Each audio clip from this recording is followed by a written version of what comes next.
મંગલમૂર્તિ મહાપ્રભુ શ્રી સહજાનંદ સુખરૂપ ભક્તિ ધર્મ સુત શ્રી હરિ સમરુ સદાય અનુપ પરમ દયાળુ છો તમે શ્રી કૃષ્ણ સર્વાધીશ પ્રથમ તમને પ્રણમુ નમુ વારંવાર હું શીશ. જય શ્રી સ્વામિનારાયણ. વિડીયોની શરૂઆત કરતાં પહેલાં ડિસ્ક્લેમર જોઈ લઈએ કે અહીંયા પ્રસ્તુત થતા તમામ વિચારો ઉદ્ધવ એટલે કે સ્વામિનારાયણ સંપ્રદાયના મૂળભૂત સિદ્ધાંતોના પ્રવર્તન માટે છે. તો આજે પ્રચલિત કોઈ પણ અસંગત વિચારો કે મતનું ખંડન થાય તો તેને પ્રભુની કૃપાથી મારા સ્વધ્યન કે વ્યક્તિગત વિચારો કે મૂળભૂત ગ્રંથોને આધારે છે એવું સમજવું, પણ કોઈ વ્યક્તિ વિશેષ કે સંસ્થાના વિરોધ માટે ન સમજવું, સાથે જ કોઈ સંસ્થા કે કોઈ વ્યક્તિના પ્રચાર માટે પણ ન સમજવું. તો આજની વિડીયોનો ટોપિક છે ગોલોક મધ્યે ભગવાન શ્રી કૃષ્ણનું અક્ષરધામ, એ જ લક્ષ્મીનારાયણનું વૈકુંઠ ધામ. સૌથી પહેલાં તો હું એક વસ્તુ રિકમેન્ડ કરીશ કે જે આ ચેનલમાં ગોલોક મધ્ય અક્ષરધામ એનું જે પ્લેલિસ્ટ છે એમાં જે આગળના જે વિડીયો મેં બનાવ્યા છે કે ગોલોક મધ્ય અક્ષરધામમાં ભગવાનનું વાસ્તવિક મૂળ સ્વરૂપ, પછી બીજી વિડીયોમાં પાળાને મધ્ય હાથી, એ જે સ્વામીની વાતથી આપણને સંશય ઊભો થયો હતો એ સંશયનું નિવારણ, અને ત્રીજું કે ગોલોકધામ એ જ અક્ષરધામ છે જે સ્વામિનારાયણ સંપ્રદાયના શાસ્ત્ર પ્રમાણથી આપણે જોયું. એ ત્રણેય વિડીયો જોયા પછી જ જો આ વિડીયોને કન્ટિન્યુ કરશો તો વધારે ખ્યાલ આવશે. તો હું એટલો આગ્રહ રાખીશ કે તમે આ સિરીઝની ત્રણેય વિડીયો પહેલાં જોઈને પછી આ વિડીયોને કન્ટિન્યુ કરજો. હવે આ જે ત્રણેય વિડીયોમાં આપણે જે જોયું એનો સાર શું હતો કે ગોલોક અક્ષરધામ કે ગોલોક મધ્ય અક્ષરધામ, બરાબર છે. આ ત્રણેય વસ્તુથી ધામ અલગ અલગ નહીં થઈ જતા, પણ એક જ ધામનું વર્ણન કરવામાં આવે છે. અને એ ધામમાં જે ધામી ભગવાન છે એ કયા રૂપે વિરાજે છે? તો શ્રી કૃષ્ણ રૂપે વિરાજે છે. રાધા લક્ષ્મી શક્તિ સાથે નિત્ય નિવાસ કરીને રહે છે. એ આપણે આ આગળની ત્રણેય વિડીયોમાંથી આપણે એ સિદ્ધ કર્યું. હવે આજનો જે ટૉપિક છે કે શું વૈકુંઠ પણ એ જ ધામ છે કે અલગ ધામ છે? બરાબર. અને જો એ જ ધામ હોય તો કેવી રીતે? કેમ કે વૈકુંઠમાં તો લક્ષ્મીનારાયણ ભગવાન અને ચતુર્ભુજ રૂપે અને પોતાના જે બીજા પાર્ષદો સાથે રહી છે એવું વર્ણન ઘણા શાસ્ત્રોમાં આપણને સાંભળવા મળે છે. જ્યારે આપણે અહીંયા તો સિદ્ધ એવું કર્યું કે ગોલોક મધ્ય અક્ષરધામમાં તો ભગવાન શ્રી કૃષ્ણ રૂપે દ્વિભુજ રૂપે વિરાજમાન છે. તો એને આપણે આજે જોઈશું. હવે અહીંયા તમે જે ફિગર જોઈ રહ્યા છો એ આપણા સ્વામિનારાયણ સંપ્રદાયના મૂળભૂત શાસ્ત્રો, સત્સંગી જીવન છે, વચનામૃત છે, બરાબર છે, પછી ભક્ત ચિંતામણી છે, અને શ્રીમદ ભાગવત પુરાણ, એમાં પણ ઘણી જગ્યાએ ભગવાનના ધામનું નિરૂપણ આવે છે. તો એ બધા શાસ્ત્રોનો સમન્વય કરીને મારા અભ્યાસ પ્રમાણે મેં આ ફિગર બનાવી છે કે એનાથી જો પહેલાં આપણે સમજીશું ને તો હું આગળ જે શાસ્ત્ર પ્રમાણ આપીશ તો એ તમને ઇઝીલી સમજાઈ શકશે. અથવા નહીં તો પછી જે અલગ અલગ નામથી ધામના ભેદ થાય છે એ પણ આપણે ભેદ દ્રષ્ટિથી સમજીશું. એટલે પહેલાં હું તમને આ ફિગર સમજાવું કે વૈકુંઠ શબ્દથી પણ ભગવાનના અક્ષરધામનો ઉલ્લેખ શાસ્ત્રમાં કરાયેલો છે, બરાબર છે. હવે આપણે આગળ તો જોઈ લીધું કે ગોલોક કહો કે અક્ષરધામ કહો કે ગોલોક મધ્ય અક્ષરધામ કહો તો એ એક જ ધામ છે, બરાબર. અને એમાં શ્રી કૃષ્ણ ભગવાન દ્વિભુજ સગુણ સાકાર રૂપે આ અક્ષરધામમાં વિરાજમાન રહે છે. અને એમાં અનંત પાર્ષદો, સ્ત્રી પુરુષ મુક્ત, એટલે ત્યાં પણ સ્ત્રી અને પુરુષ છે એવું વર્ણન સત્સંગી જીવનમાં આવે છે. અને કોઈને પ્રશ્ન થાય કે ત્યાં સ્ત્રી પુરુષ કેવી રીતે હોઈ શકે? તો ત્યાં સ્ત્રી અને પુરુષ છે, પણ ત્યાં પ્રકૃતિથી પર આ ધામ આવેલું છે. એટલે ત્યાં પ્રકૃતિના જે ગુણો છે કે જે દોષ છે કે કામ, ક્રોધ, એ બધા નથી હોતા. પણ ત્યાં પણ સ્ત્રી અને પુરુષ બંને મુક્તો ત્યાં ભગવાનના ધામમાં રહે છે. આવું સત્સંગી જીવનમાં વર્ણન આવે છે. હવે આ ધામને વૈકુંઠ શબ્દથી પણ ઉલ્લેખ કરાય છે. એટલે એવું નથી કે ભાઈ વૈકુંઠ એટલે અક્ષરધામ કે ગોલોક કરતાં અલગ છે. ના, જ્યારે અપ્રાકૃત ધામ એટલે કે નિત્ય વિભૂતિ. નિત્ય વિભૂતિ એટલે શું કે ભાઈ જે નિત્ય છે અને એક લીલા વિભૂતિ છે કે જે પ્રકૃતિની અંદર આવેલી બધી વિભૂતિ છે, તો એને લીલા વિભૂતિ કહેવાય છે. અને પ્રકૃતિથી પર જે વસ્તુ છે એને નિત્ય વિભૂતિ કહેવાય છે. એટલે તમે ઘણા શાસ્ત્રોમાં વાંચ્યું હશે કે પ્રકૃતિ ને પરાપ્રકૃતિ એવા શબ્દો પણ આવે છે. તો એમાં આપણે સ્વામિનારાયણ સંપ્રદાયના ગ્રંથોનો જો તમે અભ્યાસ કર્યો હશે તો ઘણી જગ્યાએ તમે સાંભળ્યું હશે કે ભાઈ આ સૃષ્ટિની ઉત્પત્તિ કેવી રીતે થાય છે? તો પુરુષ અને પ્રકૃતિથી થાય છે, અને પછી અનંત કોટી બ્રહ્માંડોની ઉત્પત્તિ થાય છે. અને એમાંથી એક બ્રહ્માંડ એટલે જે વૈરાજ પુરુષનું શરીર કહેવાય છે એ પણ પુરુષ આકારે છે. અને એમાં પછી ભૂમંડળ છે, અને ભૂમંડળમાં જે ભરતખંડ, બરાબર, એવી રીતે તમે આખું જે વર્ણન સાંભળ્યું હશે. હવે જે વૈકુંઠ શબ્દથી છે ને તો અપ્રાકૃત ધામ કે જે આ નિત્ય વિભૂતિ એને પણ કહેવામાં આવે છે. એટલે કે જે ચિદાકાશ છે, એટલે આ આકાશ નહીં કે જે બ્રહ્માંડમાં આપણને જે દેખાય છે પંચભૂતમાંનો આકાશ, એ આકાશ નહીં, પણ જે પ્રકૃતિના અષ્ટ આવરણને પાર કરીને માયાથી પ્રકૃતિથી પર જે આકાશ આવેલો છે કે જેમાં અનંત કોટી બ્રહ્માંડ સ્થિર રહી છે એને ચિદાકાશ પણ કહેવાય છે, પરમ વ્યોમ પણ કહેવાય છે, બરાબર છે. તો ધામના નિરૂપણ માટે એ શબ્દોનો પણ ઉપયોગ કરવામાં આવે છે ઘણા શાસ્ત્રોમાં, બરાબર. અને સ્વામિનારાયણ સંપ્રદાયના શાસ્ત્રોમાં અને બીજા શાસ્ત્રોમાં પણ જે ગોલોક મધ્યે આપણે અક્ષરધામ જોયું કે જ્યાં ભગવાન બિરાજે છે એ સ્થાનને વૈકુંઠ શબ્દથી પણ ઉલ્લેખ કરાય છે, બરાબર. અને પ્રકૃતિની અંદર જ્યારે બ્રહ્માંડની ઉત્પત્તિ થાય છે ત્યારે પણ તેમાં જે બ્રહ્માંડના જે આપણને 14 લોક ખબર છે એમાં ઉપરના સ્થાને એક વૈકુંઠ ધામ આવેલું છે કે જેને રમા વૈકુંઠ એવી રીતે પણ શાસ્ત્રોમાં ઉલ્લેખ કરાયેલો છે. અને બ્રહ્માંડના જે અષ્ટાવરણ છે એનાથી પર એક ધામ આવેલું છે જેને અવ્યકૃત ધામ તરીકે એનો ઉલ્લેખ કરાયો છે અને જેને મહાવૈકુંઠ ધામ પણ કહેવાય છે. તો એ મહાવૈકુંઠ ધામ એને પણ વૈકુંઠ ધામ કહેવાય છે. આ જે રમા વૈકુંઠ છે એને પણ વૈકુંઠ ધામ કહેવાય છે. એટલે વૈકુંઠ ધામથી જ્યારે પ્રકૃતિની અંદરના ધામનો ઉલ્લેખ આવતો હોય ત્યારે એ પ્રાકૃત ધામ તરીકે સમજવાનું છે. પણ જ્યારે એવું આપણને વાંચવામાં આવે કે ભાઈ પ્રકૃતિથી પર અથવા પરમ વ્યોમમાં કે પ્રકૃતિના ગુણોથી પર વૈકુંઠ ધામ, તો ત્યાં આગળ એ ભગવાનના અક્ષરધામનો જ ઉલ્લેખ છે, એટલે ભગવાનના ધામનો જ એ ઉલ્લેખ છે, બરાબર. એટલે આટલો ડિફરન્સ છે કે વૈકુંઠ ધામમાં કે વૈકુંઠ ધામથી ભગવાનના અપ્રાકૃત ધામને પણ કહેવામાં આવેલું છે અને વૈકુંઠ ધામથી પ્રકૃતિની અંદર આવેલા પ્રાકૃત ધામોને પણ કહેવામાં આવેલું છે. અને આપણે શ્વેતદ્વીપ ને બદ્રિકાશ્રમ પણ આપણે સ્વામિનારાયણ સંપ્રદાયના શાસ્ત્રોમાં વાંચેલું છે. તો શ્વેતદ્વીપ છે તો જે બ્રહ્માંડમાં જે ભૂમંડળ છે તો ભૂમંડળની ઉત્તર દિશામાં એક શ્વેતદ્વીપ નામનું ધામ આવેલું છે, બરાબર છે. અને બદ્રિકાશ્રમ એ તો આપણને ખ્યાલ જ છે કે ભાઈ જે બદ્રી ક્ષેત્ર છે એમાં જે બદ્રિકાશ્રમ આવેલું છે ત્યાં પણ ગુપ્ત સ્થાન તરીકે એટલે સૂક્ષ્મ સ્થાન તરીકે ત્યાં પણ ભગવાનનું ધામ આવેલું છે બદ્રિકાશ્રમ. એવી રીતે આ શ્વેતદ્વીપ, બદ્રિકાશ્રમ, રમા વૈકુંઠ એ બધા પ્રાકૃત ધામ થયા. અને આ જે વૈકુંઠ છે કે જે અક્ષરધામ છે કે ગોલોક છે એ અપ્રાકૃત ધામ થયા, બરાબર, કે પ્રકૃતિથી પર આવેલા ધામ છે. અને જે પ્રાકૃત ધામ છે એ પણ ભગવાનના જ ધામ છે. એમાં શ્રીજી મહારાજના તમે શબ્દો જુઓ તો મહારાજે વચનામૃતમાં ઘણી જગ્યાએ આવી રીતે ઉલ્લેખ કરેલો છે કે ભાઈ બ્રહ્મપુર છે, ગોલોક છે, વૈકુંઠ છે, શ્વેતદ્વીપ છે, બદ્રિકાશ્રમ એ ભગવાનના ધામ, બરાબર. એટલે એવું નથી કહેતા કે આ ભગવાનના ધામ છે અને આ ભગવાનના ધામ નથી. હવે આજની વિડીયોનો જે ટૉપિક છે કે ભાઈ એ અક્ષરધામને આપણે વૈકુંઠ ધામ કેવી રીતે કહેવાય, કેમ કે વૈકુંઠ ધામમાં તો આપણે એવું સાંભળ્યું છે કે લક્ષ્મીનારાયણ એ ધામના અધિપતિ છે. અને આપણે અત્યાર સુધી એવું કન્ક્લુઝન કર્યું કે ગોલોક અને અક્ષરધામ તો બરાબર એક જ ધામ છે અને એમાં ભગવાન શ્રી કૃષ્ણ વિરાજમાન રહે છે, બરાબર છે. અને ભગવાનનું મૂળ સ્વરૂપ કેવું છે, દ્વિભુજ છે. એ પણ આપણે શાસ્ત્ર આધારે સ્વામિનારાયણ સંપ્રદાયના શાસ્ત્ર આધારે એવું જ જાણવા મળે છે કે ભગવાનનું મૂળ સ્વરૂપ શું છે કે દ્વિભુજ છે. અને આપણે જ્યારે સત્સંગી જીવનમાં કે બીજા ગ્રંથોમાં વચનામૃતના પલથારમાં જે ડિટેલ વર્ણન આવે છે એમાં ભગવાનનું મૂળ સ્વરૂપ શ્રી કૃષ્ણ રૂપે વિરાજે છે. સદા કિશોર વય છે, પછી પિતાંબર ધારણ કરેલું છે, પછી મકરાકાર કુંડળ છે અને બે હાથે મુરલી વગાડે છે. અને એમની સાથે રાધા અને લક્ષ્મી નિત્ય સેવામાં રહે છે.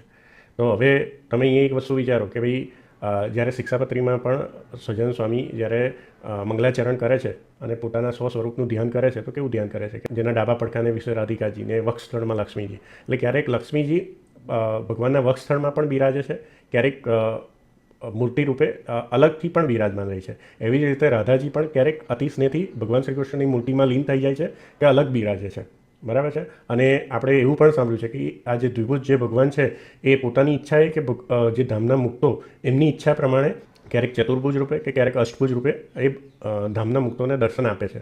તો અહીંયા લક્ષ્મીજી પણ છે અને જ્યારે શ્રી કૃષ્ણ ભગવાન એ જ પોતે ચતુર્ભુજ રૂપે થાય છે એટલે વિષ્ણુ રૂપે દર્શન આપે છે કે નારાયણ રૂપે દર્શન આપે છે. તો એ ધામના ધામી પણ કોણ થયા? લક્ષ્મીનારાયણ એક રૂપે લક્ષ્મીનારાયણ થયા. એટલે ધામના ધામી તો એક જ છે કે શ્રી કૃષ્ણ ભગવાન ને એમની નિત્ય શક્તિ રાધા અને લક્ષ્મી છે. હવે કોઈકને લક્ષ્મીનારાયણ રૂપે દર્શન આપે કે કોઈને રાધાકૃષ્ણ રૂપે દર્શન આપે કે કોઈને શ્રી કૃષ્ણ રૂપે દર્શન આપે, પણ ત્યાં એનાથી એવું નથી થતું કે ભાઈ એ ધામ અલગ પડી ગયું, અલગ અલગ ભગવાન થઈ ગયા, બરાબર છે.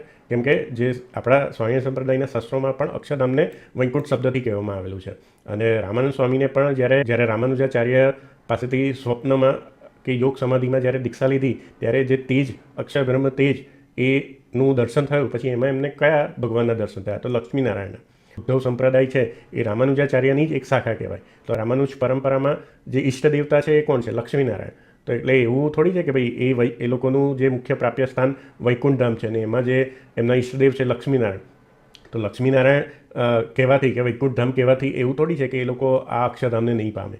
એ લોકોનું પણ મુખ્ય પ્રાપ્ય સ્થાન કે જે મુખ્ય ધ્યેય છે એ આ જ ધામ છે, પણ ખાલી એમાં નામ ભેદ છે કે એ અક્ષરધામની જગ્યાએ ત્યાં વૈકુંઠ શબ્દ લેવામાં આવેલો છે અને જે ભગવાન એમાં જે રૂપે વિરાજે છે એનું લક્ષ્મીનારાયણ તરીકે સંબોધન કરવામાં આવેલું છે.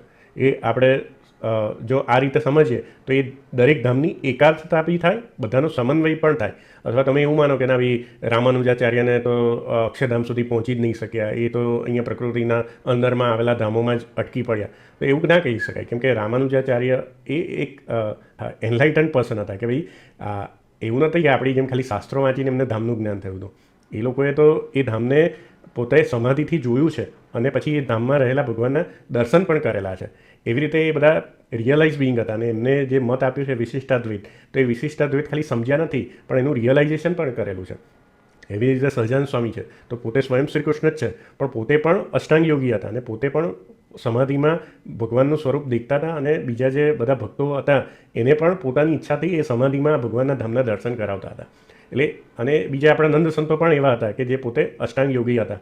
તો એ લોકો બધા આ વસ્તુને પોતે સમાધિમાં દેખી શકતા હતા. ખાલી એવું નહીં કે ભાઈ આ શાસ્ત્ર વાંચીને ખાલી વાત કરી દીધી, બરાબર. એટલે આપણે એવું ના કહેવાય કે ભાઈ રામાનુજાચાર્ય ના જે ઈષ્ટ દેવતા છે લક્ષ્મીનારાયણ છે અને એમને માનેલું વૈકુંઠ ધામ છે એટલે એ લોકો આ ધામ સુધી નથી પહોંચી શકવાના. એ આપણી સામાન્ય લોકોની બુદ્ધિ છે કે ભાઈ આપણે એ શાસ્ત્રોને સમજી નથી શક્યા કે આપણે ક્યારેય સમાધિમાં ગયા નથી. એટલે આપણને જે રિયલ વસ્તુ છે કે ભાઈ કેવી રીતે બધા જે ભેદ આવે એનાથી બધે આપણે આપણી ભેદ દ્રષ્ટિ જ છે કે ભાઈ આ ભગવાન એટલે આ ધામમાં જશે, આ ભગવાન એટલે આ ધામમાં જશે.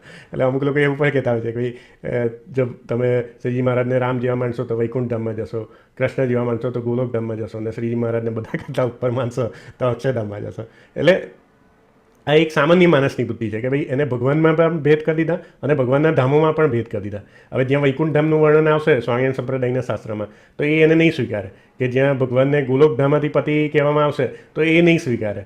ખાલી એવું જ સ્વીકારશે કે ભગવાનને અક્ષરધામાધિપતિ કીધું છે એટલું જ સ્વીકારવાનું. બીજી બધી વસ્તુને મૂકીને એક જ વસ્તુનો સ્વીકાર કરે તો એને સમન્વય કર્યો ના કહેવાય. કે તમારે શાસ્ત્ર જે લખ્યા છે સ્વામિનારાયણ સંપ્રદાયના મૂળભૂત શાસ્ત્રો છે એ બધાનો સમન્વય કરવો પડે ને એમાં જે અલગ અલગ નામથી ધામનું વર્ણન કરવામાં આવ્યું છે તો એની એકાર્થતા કરવી પડે. એવું નહીં કે ભાઈ તમને મનમાં જે ફાવ્યું એ પ્રમાણે તમે ધામને લઈ લીધું ને પછી બીજા બધા ધામોને તમે ઉતારી પાડ્યા, એવું ના થાય. કેમ કે અપ્રાકૃત તરીકે ભગવાનનું એક જ ધામ હોય કે ભાઈ જ્યારે બધા મુક્તિ પામે કે પ્રકૃતિથી પર જાય તો એવું નહીં કે ત્યાં ભાઈ અલગ અલગ ત્યાં બધા અલગ અલગ સ્થાનો હોય મુક્તોને રહેવાના, પણ એવું ના હોય કે ભાઈ ત્યાં 4-5 ભગવાન રહેતા હોય ને પછી બધા આ ભગવાન પોતાની મરજી પ્રમાણે ચાલે, આ ભગવાન ત્યાં પ્રકૃતિથી પર જાય એટલે એક જ ધામ હોય અને ત્યાં પણ ભગવાન એક જ હોય અને બીજા બધા મુક્તો હોય.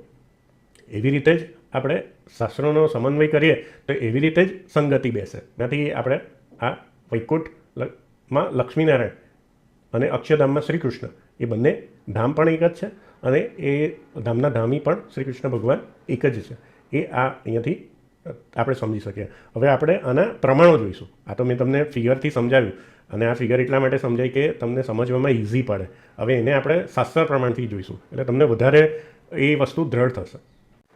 હવે વચનામૃતમાં પણ જ્યારે એ ધામનો કોન્ટેક્ટ ચાલતો હોય તો એ ધામનો શબ્દો કેવી રીતે લીધા છે કે બ્રહ્મપુર છે, ગોલોક છે, વૈકુંઠ છે, શ્વેતદ્વીપ છે, બદ્રિકાશ્રમ છે, એ ભગવાનના ધામ. એવી રીતે ઘણી જગ્યાએ વચનામૃતમાં એ ધામનો ઉલ્લેખ આવે છે. હવે આપણે જે શ્વેતદ્વીપ અને બદ્રિકાશ્રમ એ જોયું એ તો પ્રાકૃત ધામ છે એટલે આપણે એ તો સમજી ગયા કે ભાઈ એ પ્રકૃતિની અંદર આવેલા ધામ છે, પણ એ પણ ભગવાનના ધામ છે. પણ જે વૈકુંઠ શબ્દ છે કે ગોલોક શબ્દ છે કે બ્રહ્મપુર શબ્દ છે એનાથી કંઈ એ ત્રણેય ધામ અલગ નથી પડી જતા, બરાબર. તો એને સમજવા માટે તમારે જો તમે સત્સંગી જીવન ગ્રંથ વાંચો તો એમાં આ જે રેફરન્સ આપ્યો છે સત્સંગી જીવન પ્રકરણ 3 અધ્યાય 41 કે જેમાં આખા ધામનું વર્ણન કરવામાં આવે છે. એમાં જે શ્લોક 2 ને 3 છે, બરાબર છે, નામાંતરેણ છે.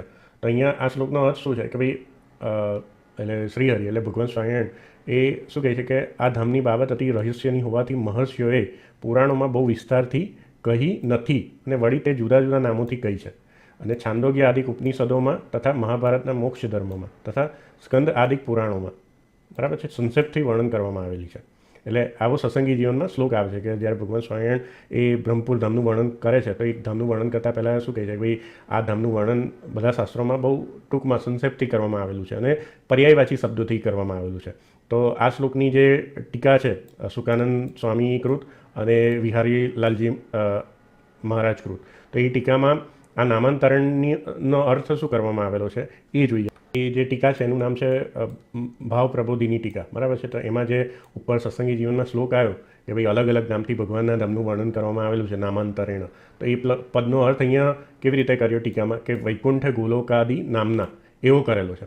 એટલે એ ધામને વૈકુંઠ કે ગોલોકાદિ જુદા જુદા નામોથી પણ કહેવાયેલું છે. કયા ધામને? તો બ્રહ્મપુર ધામને. એટલે વૈકુંઠ અને ગોલોક એ પણ એના કેવા શબ્દો થયા? પર્યાયવાચી શબ્દો થયા. અહીંયા જેમ શ્રીજી મહારાજે કીધું કે ભાઈ આ ધામ વસ્તુ ધામનું જે નિરૂપણ છે ઉપનિષદ ને બીજા પુરાણોમાં બધા મહર્ષિ બધા ઋષિઓએ સંક્ષેપમાં કર્યું છે. એટલે એનાથી એક વસ્તુ એવી બી સાબિત થાય કે અક્ષરધામ એ કંઈ નવી વસ્તુ નથી કે ભાઈ અમુક લોકો એવું માને છે કે સ્વામિનારાયણ ભગવાને અક્ષરધામ ઊભું કરી દીધું, અથવા સ્વામિનારાયણ સંપ્રદાયમાં પણ અમુક લોકો એવું માને છે કે ભાઈ અક્ષરધામ બધા ધામથી અલગ છે. એટલે કંઈ ભગવાનનું ધામ એ કંઈ નવું નથી શોધેલું, કેમ કે આ પ્રાચીન જે આપણા સનાતન ધર્મના શાસ્ત્રો છે એમાં જ ધામનું વર્ણન આવે છે, પણ અલગ અલગ નામે આવે છે, બરાબર છે. કે કોઈ જગ્યાએ એને અક્ષરધામની એવી રીતે પણ આપણે વાસુદેવ મહાત્મ્યમાં જોયું હતું, એને બ્રહ્મપુર ધામ તરીકે પણ ઉલ્લેખ આવે છે, ગોલોક ધામ તરીકે પણ ઉલ્લેખ આવે છે, અને વૈકુંઠ ધામ તરીકે પણ ઉલ્લેખ આવે છે, બરાબર. એટલે આપણે કંઈ અક્ષરધામને ગોલોકને વૈકુંઠ કરતાં અલગ નથી પાડી નાખવાનું, કેમ કે મેં જેમ કહ્યું કે આપણી જે ગુરુ પરંપરા છે સ્વામી ઉદ્ધવ સંપ્રદાયની એ રામાનુજાચાર્યથી ચાલતી આવે છે, બરાબર છે. તો રામાનુજાચાર્યએ વૈકુંઠ ધામને મુખ્ય પ્રાપ્ય સ્થાન તરીકે સ્વીકાર્યું. એટલે શ્રીજી મહારાજે પણ જ્યાં જ્યાં વાતો કરી છે તો એ શબ્દનો ઉલ્લેખ કરેલો જ છે કે વૈકુંઠ ગોલોક, બરાબર છે. અમુક જગ્યાએ વચનામૃતમાં વૈકુંઠાદિક ભગવાનના ધામ, અમુક જગ્યાએ ગોલોકાદિક ભગવાનના ધામ, અમુક જગ્યાએ અક્ષરાદિક ભગવાનના ધામ. એટલે મહારાજે પણ બધે શાસ્ત્રોની જે બધા વચનો છે શ્રુતિ અને સ્મૃતિ, કે ભાઈ શ્રુતિ એટલે ઉપનિષદ અને સ્મૃતિ એટલે પુરાણો, એના વચનોનો ઉપન્યાસ એટલે કે એનો સમન્વય કરેલો છે. પણ એને એવી રીતે નથી સમજવાનું કે ભાઈ અલગ અલગ શબ્દો કયા છે એટલે ભગવાનના ધામ પણ અલગ અલગ હોય. આગળ કીધું એમ સૌથી પહેલાં કે ઉદ્ધવ સંપ્રદાય, તો એની સ્થાપના કોણે કરી? રામાનંદ સ્વામીએ, કે જે ઉદ્ધવનો અવતાર કહેવાય છે, કે જેમને શ્રી કૃષ્ણ ભગવાને દ્વાપરમાં જ્ઞાન આપીને બદ્રિકાશ્રમમાં મોકલ્યા, અને એ જ ફરીથી રામાનંદ સ્વામીના રૂપે આવ્યા. તો એમને કોની પાસેથી દીક્ષા લીધી? તો યોગ સમાધિથી એમને રામાનુજાચાર્ય પાસેથી શ્રીરંગ ક્ષેત્રમાં દીક્ષા ગ્રહણ કરી, બરાબર છે. હવે આ સ્વામિનારાયણ સંપ્રદાયનો મૂળ ઇતિહાસ છે. વચનામૃત 18માં જે સત્સંગીઓને અવશ્યપણે કઈ વાતો જાણી રાખવાની છે. એમાં જે પહેલું ગુરુ પરંપરા શ્રીજી મહારાજ સમજાવે છે, એમાં શું કહે છે કે રામાનંદ સ્વામીના ગુરુ કોણ બતાવે છે? રામાનુજાચાર્ય, બરાબર છે. તો જે ઉદ્ધવ સંપ્રદાય છે એ રામાનુજાચાર્યની જ એક શાખા છે.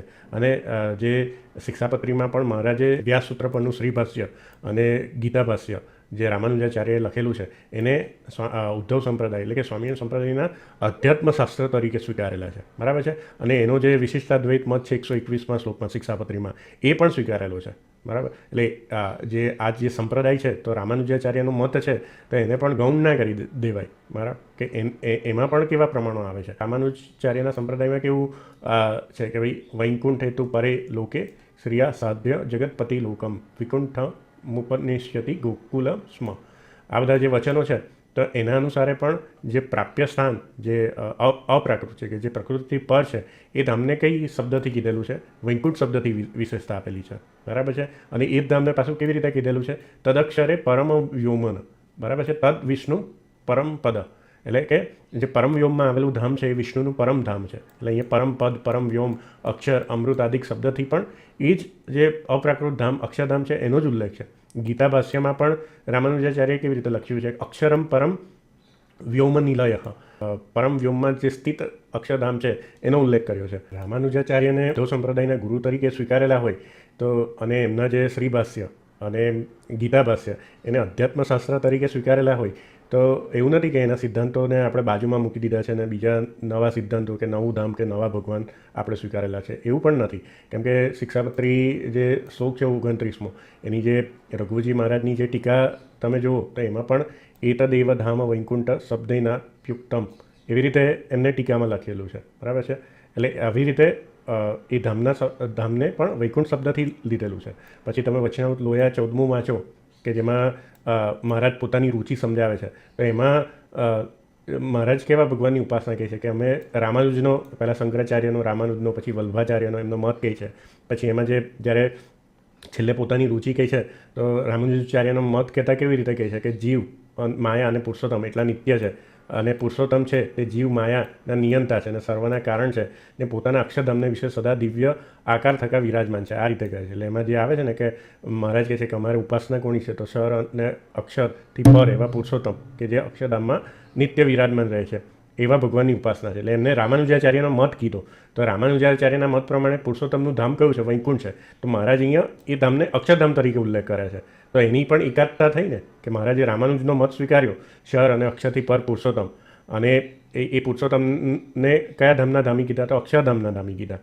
તો બંને વસ્તુ એક જ થઈ ને કે ભાઈ મહારાજે રામાનુજાચાર્યનો મતે સ્વીકાર્યો છે ને એમને માનેલું ધામ પણ સ્વીકારેલું છે, પણ અહીંયા ખાલી ધામનો શબ્દ બીજો વાપર્યો છે કે એને અક્ષરધામથી કીધેલું છે, જ્યારે રામાનુજાચાર્યએ એમના ભાષ્યમાં એને વૈકુંઠ ધામથી કીધેલો છે. એટલે બંને પર્યાયવાચી શબ્દ થયા. મેં આગળ જેમ કીધું કે ભાઈ રામાનંદ સ્વામીએ જ્યારે વૈષ્ણવી મહાદીક્ષા લીધી સ્વપ્નમાં કે યોગ સમાધિમાં, ત્યારે એમને કેવી રીતે દર્શન થયા? લક્ષ્મીનારાયણના સાક્ષાત દર્શન થયા. તો એનો ઉલ્લેખ પણ સત્સંગી જીવન પ્રકરણમાં કેવી રીતે છે કે દદર્શ બ્રહ્મ તેજ સ્થ લક્ષ્મીનારાયણ હરિદી, બરાબર છે? આ પ્રમાણે છે. ને બ્રહ્મ તેજસ્થ તેજોમય અક્ષરધામની સાક્ષાત દ્વિરાજમાન. આ રીતે બ્રહ્મ તેજસ્થ શબ્દનો સુકાનંદ સ્વામીએ જે હેતુ ટીકા લખી છે સત્સંગી જીવનમાં, એમાં અર્થ કરેલો છે કે તેજોમય અક્ષરધામમાં, બરાબર? તો જે બ્રહ્મ તેજની વચ્ચે જે લક્ષ્મીનારાયણના દર્શન થયા, તો એમનું એનો અર્થ સુકાનંદ સ્વામીએ એ હેતુ ટીકામાં કેવી રીતે કર્યો છે? તેજોમય અક્ષરધામમાં, એવો અર્થ કર્યો છે. એટલે એના પરથી પણ નક્કી થયું કે જે રામાનુજાચાર્યનો મત છે એ જ ઉદ્ધવ સંપ્રદાયનો ધામ વિષયક મત છે, બરાબર છે? એનાથી ભિન્ન નથી કે નામ ભિન્ન વાપર્યા છે, એનાથી એવું નથી કે ભાઈ બંનેનો મત અલગ અલગ થઈ ગયો. જે ભાગવત પુરાણ છે એમાં જે બીજો સ્કંદ છે, તો એમાં જે આવે છે કે ભાઈ શ્રી કૃષ્ણ વૈકુંઠ લોકમાં ગોકુળને લઈ જશે. તો એનો અર્થ ગોપાલ સ્વામીએ બોધની ટીકા છે એમાં કેવી રીતે કરેલો છે? તો વિગત કુંઠ કાલ માયા કર્મજન્યો રોધો યસ્માત તસ્મિન વૈકુંઠે અક્ષરધામા વિદય લોકે બ્રહ્મપુરે, બરાબર છે? આવી રીતે વૈકુંઠનો અર્થ કર્યો છે કે ભાઈ કાળ માયા કર્મના સંબંધે રહિત હોય તે વૈકુંઠ કહેવાય છે. અને એનું બીજું નામ કેવી રીતે લીધું? અક્ષરધામા વિદય, એટલે એનું બીજું નામ અક્ષરધામ પણ લીધું છે, બરાબર છે? એટલે અહીંયા વૈકુંઠ શબ્દને અક્ષરધામથી પણ ગોપાલ સ્વામીએ કીધું. હવે શ્રીમદ ભાગવત પુરાણ છે એના પર જે સદગુરુ ગોપાલ સ્વામી છે એમની એક ટીકા છે. તો શ્રીમદ ભાગવતમાં 11મા સ્કંદમાં 11મો અધ્યાયના 28મો શ્લોક, એમાં જ્યારે શ્રી કૃષ્ણ ભગવાન ઉદ્ધવજીને ઉપદેશ આપે છે ત્યારે ઉદ્ધવજી શ્રી કૃષ્ણ ભગવાનની સ્તુતિ કરે છે ત્યારે આ વસ્તુ આવે છે કે ત્વમ બ્રહ્મ પરમમ વ્યોમ પુરુષ પ્રકૃતે પરહ. તો એનો ગોપાલ સ્વામી જે ટીકામાં કેવી રીતે એને સમજાવે છે, તો એ અહીંયા સંસ્કૃતમાં આપેલું છે. તો એમાં વક્તુ વૈકુંઠ ગોલોક અક્ષર પરમપદ, બરાબર છે? તો આપણે ગુજરાતીમાં એને જોઈએ કે પોતાનો અભિપ્રાય તો પોતે તમે જાણો જ છો, માટે આ બાબતને કહેવા માટે વૈકુંઠ ગોલોક અક્ષર પરમપદ પરમવ્યોમ ઇત્યાદિ શબ્દોથી કહેલા પોતાના બ્રહ્મપુર સ્થાન થકી સ્વયં પધાર્યા છો, માટે તમો જ મારા પ્રશ્નનો ઉત્તર આપો, એવું ઉદ્ધવ શ્રી કૃષ્ણ ભગવાનને કહે છે. એટલે અહીંયા ગોપાલ સ્વામી સમજાવે છે કે એવું ઉદ્ધવજીનું અભિપ્રાય છે. તો અહીંયા ઉદ્ધવજી શ્રી કૃષ્ણ ભગવાનની સ્તુતિ કરે છે કે તમે ક્યાંથી અવતર્યા હતા, પોતાના બ્રહ્મપુર સ્થાન થકી અવતર્યા, બરાબર છે? બ્રહ્મપુર એટલે શું? તો એનો અર્થ બી ગોપાલ સ્વામી એમની ટીકામાં સમજાવ્યો. વૈકુંઠ ગોલોક અક્ષર પરમપદ પરમયોગ, બરાબર છે? એ બધા શબ્દો વાપર્યા એમને. એટલે એના પરથી પણ શું સ્પષ્ટ થાય કે આ વૈકુંઠ ગોલોક અને અક્ષરધામ એ પર્યાય શબ્દો છે, અને ધામ એક જ છે, બરાબર છે? અક્ષરધામ, અને એના ધામી પણ એક જ છે, શ્રી કૃષ્ણ ભગવાન, બરાબર? અને આ અભિપ્રાય કોનો છે? બીજા કોઈનો નહીં, પણ જે ઉદ્ધવજીનો, કે જે રામાનંદ સ્વામી રૂપે આ એમનું અવતરણ થયું ને એમને ઉદ્ધવ સંપ્રદાયની સ્થાપના કરી. એટલે કે જે પ્રમાણ બી કોનું છે? તો ઉદ્ધવજીનું, એટલે કે રામાનંદ સ્વામીનું જ એક પ્રમાણ છે, બરાબર છે? અને ટીકામાં તો ગોપાલ સ્વામીએ સ્પષ્ટ કરી દીધું કે એ જ વૈકુંઠ અને એ જ બ્રહ્મધામ એમ એક જ છે, બરાબર? એટલે એ પણ સ્પષ્ટ થઈ ગયું કે ભાઈ વૈકુંઠ અને અક્ષરધામ એક જ છે. અને આ ટીકા કરનારા કોણ છે? કોઈ સામાન્ય વ્યક્તિ નથી, પણ જે આપણે અષ્ટાંગ યોગી કહીએ છીએ કે શ્રીજી મહારાજ પછી જે અષ્ટાંગ યોગી હતા નંદ સંતોમાં, તો ગોપાલ સ્વામી એક અષ્ટાંગ યોગી હતા, એમનું નામ આવે. તો એમને પોતે આ ટીકા લખેલી છે. એટલે એ ગ્રંથ, એ ટીકા પણ એ સાધારણ નથી. શ્રીજી મહારાજનો આ પ્રિય ગ્રંથ હતો શ્રીમદ ભાગવત, અને એની એકાદશ સ્કંદ પરની ટીકા ગોપાલ સ્વામીએ કરેલી છે. એટલે અહીંયા પણ એ વસ્તુ સાબિત થાય કે ભાઈ ગોલોક, વૈકુંઠ, અક્ષર કે બ્રહ્મપુર એ બધા એક પર્યાયવાચી શબ્દો તરીકે અહીંયા ઉલ્લેખ થયો છે. એટલે કોઈ એવું ના કહી શકે કે ભાઈ શ્રીમદ ભાગવતમાં અક્ષરધામનું વર્ણન નહીં આવતું. શ્રીમદ ભાગવતમાં પણ આ ટીકાથી તમને ખ્યાલ આવે કે ભાઈ ઉદ્ધવજીનો શ્રી કૃષ્ણ ભગવાનનો સંવાદ ચાલે છે, તો એમાં પણ આ બ્રહ્મપુર ધામનું વર્ણન આવે છે. પછી આગળ કે જે ભગવત સ્કંદ 10, 28 અને 13 એમાં દર્શયામાસ લોકમ સ્વગોપાના તમસ પરમ, એટલે તમથી પર આવેલું જે પોતાનું ધામ છે એનું શ્રી કૃષ્ણ ભગવાન ગોપ મિત્રો છે એમને દર્શન કરાવે છે. એ જે આવે છે શ્લોક. તો એનું ગોપાલ સ્વામી જે પોતાની જે ટીકા છે બોધિની ટીકા, એમાં કેવી રીતે વર્ણન કરે છે કે વૈકુંઠ સંજ્ઞસ્ય, શ્રી કૃષ્ણનું નિવાસસ્થાન તમ પર બ્રહ્મપુર કહ્યું, અને એને કેવી સંજ્ઞાથી કહ્યું? વૈકુંઠ સંદિત, એમનું નિવાસસ્થાન હોવાથી એને વૈકુંઠ શબ્દથી પણ કહ્યું. આ રીતે શું કીધું? બ્રહ્મપુર પણ એ ધામનો ઉલ્લેખ કર્યો, બ્રહ્મપુરાખ્ય, અને પછી એને શું કીધું? વૈકુંઠ સંજ્ઞસ્ય, એટલે વૈકુંઠની સંજ્ઞા પણ આપી.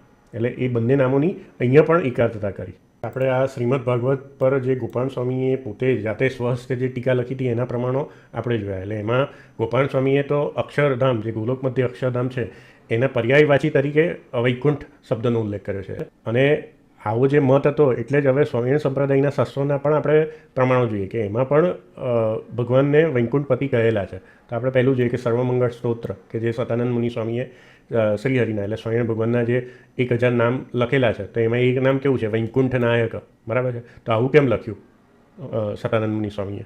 સતાનંદ મુનિ સ્વામી નહોતા સમજતા કે ભગવાન તો અક્ષરધામાધિપતિ છે, તો અહીંયા વૈકુંઠ નાયક કેમ લખ્યું? કે ભાઈ એ ધામને વૈકુંઠ પણ કહેવાય છે, એટલે એ ધામના અધિપતિને વૈકુંઠ નાયક પણ કહેવાય છે. પછી આગળ બ્રહ્માનંદ સ્વામીકૃત જે કીર્તન છે કે જેના દર્શન દુર્લભ દેવને, જેને નિગમ નીતિ કરી ગાય, તે તો પ્રગટ થયા સુખ આપવા, વ્રજ જીવન રે વાલો વૈકુંઠ રાય, બરાબર છે. તો અહીંયા બ્રહ્માનંદ સ્વામીએ ભગવાનને શું કીધા? વૈકુંઠ રાય તરીકે ગાયા છે. પછી પુરુષોત્તમ પ્રકાશ છે, તો એમાં પણ જે ધામનું વર્ણન આવે છે, તો એમાં જે ગોલોક મધ્ય અક્ષરધામમાં ભગવાનનું વર્ણન આવે છે, તો એને અલગ અલગ નામથી સંબોધે છે. તો એને શું કહે છે? કહે વિષ્ણુ વૈકુંઠપતિ સ્વામી રહે. એટલે એ જ ધામમાં એ ભગવાનને વિષ્ણુ પણ કહેવાય છે, એટલે નારાયણ પણ કહેવાય છે, અને વૈકુંઠપતિ પણ કહેવાય છે. હવે સત્સંગી જીવન પ્રકરણ 1:36 એમાં જે આ શ્લોક છે એની જે ટીકા લખેલી છે, એમાં જે વિસ્તૃત અર્થ કરેલો છે એ જોઈએ. તો એમાં ગોલોકે, અહીંયા આપણે દેખી શકીએ, ગોલોકે સ્વક્ષરે ધામની વૈકુંઠે વાપી ભક્તરત કૃષ્ણસ્ય વર્તતે ખંડમ સેવાયમ સર્વ વદંતી હ. એનો અર્થ છે કે નિર્ગુણ બ્રહ્મધામને પામેલો ભક્ત કૃષ્ણની ઈચ્છાથી દિવ્ય બ્રહ્મરૂપ તનુને પામીને દિવ્ય વિમાનમાં બેસીને પોતાને ઈપ્સિત કૃષ્ણધામને પામે છે. આ ભક્ત રાજ ગોલોક ધામમાં અંતર્વર્તી અક્ષર બ્રહ્મ નામના ધામમાં અથવા વૈકુંઠ ધામમાં સર્વે વંદન કર્યો થકો કૃષ્ણની સેવામાં અખંડ વર્તે છે. તે ધામમાં તે ભક્ત ભગવાને આપેલા અનંત અક્ષય દિવ્ય સુખોને નિશ્ચય પામે છે. આગળ સત્સંગી જીવનની ટીકામાં કેવી રીતે લખે છે કે પ્રાપ્ય ભગવતો ધામ આહા ગોલોકે ઇતિ, બરાબર. એટલે અહીંયા આપણે ગુજરાતીમાં એ સમજીએ કે અહીંયા મૂળમાં ગોલોક, વૈકુંઠ, અક્ષર એમ 3 ધામ લીધા છે, પણ પ્રાપ્ય ધામમાં વિકલ્પ સંભવતો નથી, કેમકે ભગવાનનું દિવ્ય જે અક્ષર નામનું ધામ એ જ એક પ્રાપ્ય છે એમ નક્કી કરવામાં આવ્યું છે. માટે જ પ્રતીકમાં પ્રાપ્ય ભગવતો ધામ આહ એવી રીતે એક જ પ્રાપ્ય ધામ કીધું છે. અને અહીંયા ગોલોકને કેવી રીતે લીધો છે કે એક દેશ વિશેષ તરીકે લીધો છે, કે એમાં એ ગોલોકની અંદર અક્ષર નામનું દિવ્ય ધામ લીધું છે, અને એને જ બીજા વૈકુંઠ નામથી કહે છે. અહીંયા તમે જોશો કે ગોલોકે દેશ વિશેષ અક્ષરાખ્યે દિવ્ય ધામાની, પછી વૈકુંઠ સંજ્ઞે વા ભગવત, એટલે ગોલોકને એક દેશ તરીકે લીધો, અને એમાં જે અક્ષર નામનું દિવ્ય ધામ છે કે જેની સંજ્ઞા શું છે? વૈકુંઠ સંજ્ઞે, બરાબર છે. એટલે એને વૈકુંઠ નામથી પણ કહેવાય છે. એવી રીતે એક જ ધામ નક્કી કર્યું. ગોલોકને પામે કે વૈકુંઠને પામે કે અક્ષરધામને પામે, એવો અલગ અલગ વિકલ્પ નથી થતો, એક જ ધામને પામે છે. અને કેમ? તો પામનારો એક ભક્ત એક જ છે, અને એના પમાડનારા જે ધામના ધામી છે એ શ્રી કૃષ્ણ ભગવાન પણ એક જ છે. અને ત્યાં જઈને એ શું કરે છે? તો શ્રી કૃષ્ણ ભગવાનની પરિચર્યા કરે છે. શ્રી કૃષ્ણ પરિચરણમ કરોતિ. પછી સત્સંગી જીવન પ્રકરણ 3:29-51 એમાં જે આવે છે પુનર્વૈકુંઠ લોકે સૌ સર્વાન ગોપા દ્રશ્યત છંદો વિસ્તુયમાન સ્વમ નંદાદીન રૂપમ અદ્ભુતમ. એટલે જ્યારે વૈકુંઠ લોકમાં ગોપોને ભગવાન શ્રી કૃષ્ણ ભગવાન દર્શન કરાવે છે, તો એનું સુકાનંદ સ્વામી જે આ શ્લોકની ટીકા લખે છે, તો એમાં કેવી રીતે લખે છે? વૈકુંઠ લોકે વૈકુંઠા પર પર્યાય અક્ષરધામની, એટલે કેવી રીતે કહે છે? અક્ષરધામના અપર પર્યાય વૈકુંઠને કહ્યો. એટલે એનો અર્થ કેવી રીતે થયો કે જે શ્રી કૃષ્ણ છે કે વૈકુંઠ જેનો પર્યાય છે એવા અક્ષરધામમાં મૂર્તિમાન વેદોએ સ્તુતિ કરાતું પોતાનું અદ્ભુત દિવ્ય રૂપ સર્વ ગોપોને બતાવ્યું. રૂપમ અદ્ભુતમ. આથી વૈકુંઠ કહો કે અક્ષરધામ કહો, બંને એક જ અર્થવાળા શબ્દો કહે. વચનામૃત લોયા 18માં જ્યારે મહારાજ કહે છે કે વ્રજના ગોપોને અક્ષરધામ બતાવ્યું, ગોપોને જે દર્શન કરાવે છે કે વૈકુંઠમાં પોતાનું દર્શન કરાવે છે, તો મહારાજે કેમ આવી રીતે અહીંયા શબ્દ ઉલ્લેખ કર્યો? કેમ કે અહીંયા જોયા પ્રમાણે જે ધામ જે સુકાનંદ મુનિ સ્વામીએ જે ટીકામાં એને અક્ષર પર્યાય જ કીધું, બરાબર છે, એ વૈકુંઠ ધામને. એટલે મહારાજની વાત પણ આને મળતી આવે છે. કે ભાઈ અક્ષરધામ કહો કે એને વૈકુંઠધામ કહો, એ બંને એક જ વસ્તુ થાય.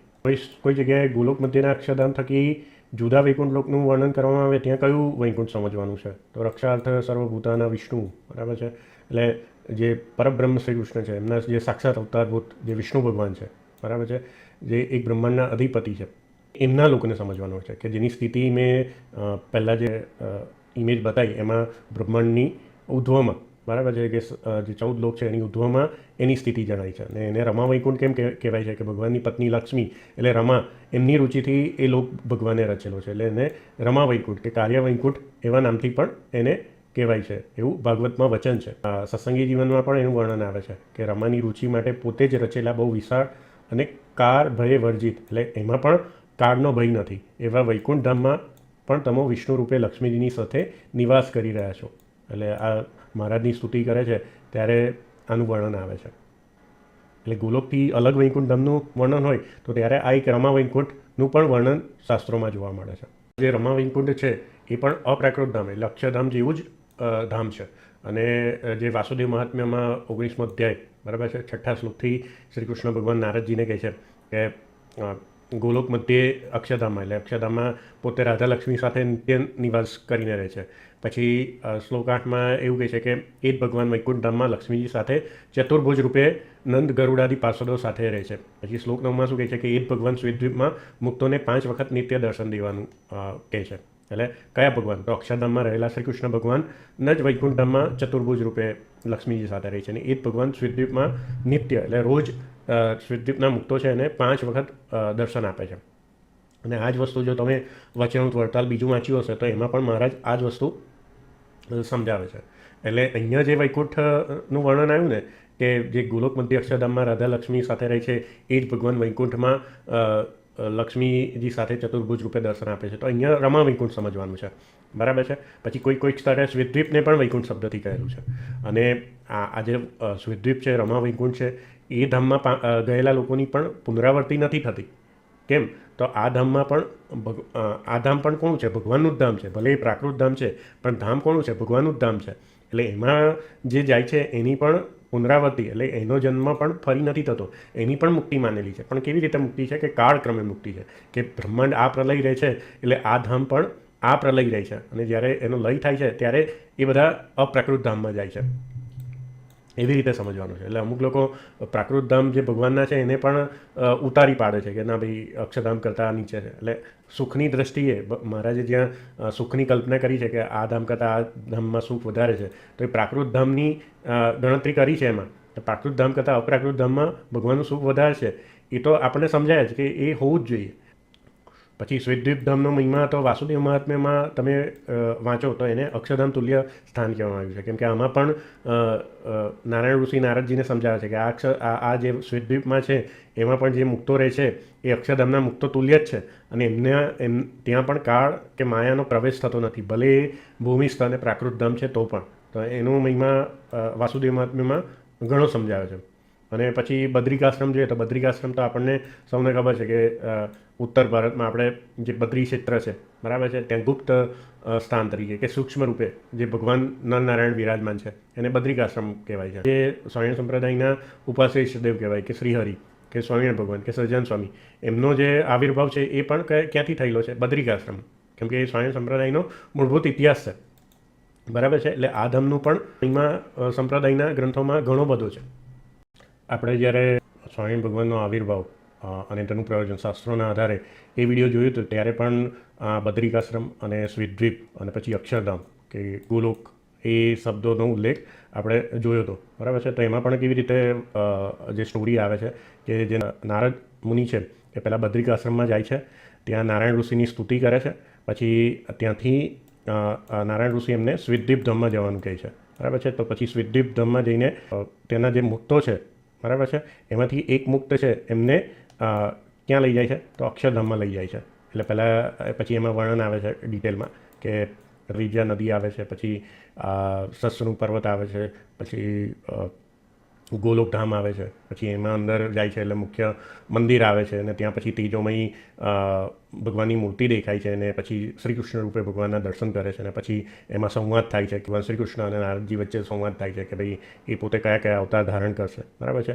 અને એમાં જ આપણે એ પ્રમાણે જોયું હતું કે ભાઈ શ્રી કૃષ્ણ ભગવાનના બીજા અવતાર રૂપે એટલે દ્વાપરમાં જે શ્રી કૃષ્ણ ભગવાનના અવતારમાં શ્રી કૃષ્ણ ભગવાન પ્રતિજ્ઞા કરે છે કે પોતે એકાંતિક ધર્મની સ્થાપના માટે ફરીથી અવતાર ધારણ કરશે, અને એ નારાયણ મુનિ એટલે કે સજ્જન સ્વામીના રૂપે ફરીથી આવશે. એ આખું જે ડિટેલમાં આપણે એ વિડીયોમાં સમજ્યા હતા. તો એમાંથી તમને આ ફિગરમાંથી ઇઝીલી સમજાશે કે ભાઈ ઓકે, નારદજી બદ્રિકાશ્રમમાં ગયા, પછી શ્વેતદ્વીપમાં ગયા, અને પછી ત્યાંથી પ્રકૃતિથી પાર ગોલોક મધ્ય અક્ષરધામમાં ગયા. એટલે કયું ધામ રહ્યું? તો મહાવૈકુંઠ, જે આગળની ઇમેજમાં મેં બતાવ્યું હતું કે બ્રહ્માંડના અષ્ટાવરણને પાર, બરાબર છે, પણ એક ધામ આવેલું છે, અવ્યાકૃત ધામ. તો એનો એ કર્યું, તો એનો વિચાર પણ આપણે કરીએ કે આ સત્સંગી જીવન પ્રકરણ 2 અધ્યાય 44 એમાં આનું વર્ણન આવે છે. તો એમાં એની ટીકામાં જે મહાવૈકુંઠ શબ્દ આવે છે એનો પર્યાય શું છે? અવ્યાકૃત ધામ એવો કરેલો છે. અને એમાં જે હરિ નૃપ એટલે એનો શબ્દનો અર્થ ભૂમા પુરુષ એવો કરેલો છે.